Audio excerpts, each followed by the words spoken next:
เร็วๆดีวะเฮ้ยไม่ได้อ่ะอ้าวเฮ้ยทำไมวะอ้าวรีโมทใช้ได้จริงปะเนี่ยก็ต้องใช้ได้ดิวะว่ากูกดแล้วนะเมื่อกี้มึงเร็วดิวะเดี๋ยวกูจัดการเองเฮ้ยมึงทำอะไรงัดดิวะรถใหม่มึงงัดได้ไงรถใหม่รถเก่าเหมือนกันหมดอ่ะทำอะไรก็รีบทำเร็วแป๊บนึง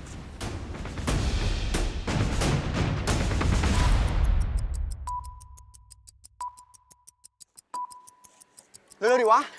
นะ เดี๋ยวคงก็ไม่เห็นหมดหรอกมีสัญญาณดังเฮ้ยตำรวจเฮ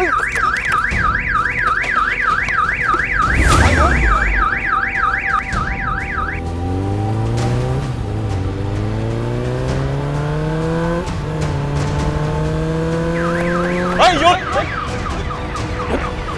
ไปโรงพัก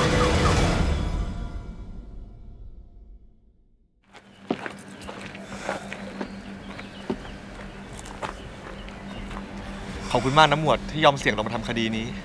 นี่ดีนะที่รถคุณไม่โดนพวกมันขโมยไปอะไม่ต้องห่วงหรอกค่ะผู้กองฉันเช็ครถไม่ดีละ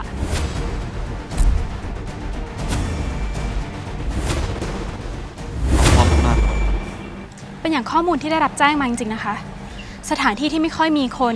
ถึงแม้จะมีรถขับผ่านมาผ่านไปยังไงเนี่ยก็ยังเสี่ยงที่จะเกิดคดีแบบนี้ขึ้นใช่แล้วหมวดคนที่ไม่ระวังตัวไม่รอบคอบเนี่ยก็มีโอกาสตกเป็นผู้เสียหายได้ง่ายอย่างถ้าวันนี้เราล่อจับพวกมันไม่สำเร็จเนี่ยก็คงมีผู้เสียหายเพิ่มมากขึ้นไปอีกค่ะเดี๋ยวเรากลับไปตามคดีกันต่อที่สน.ค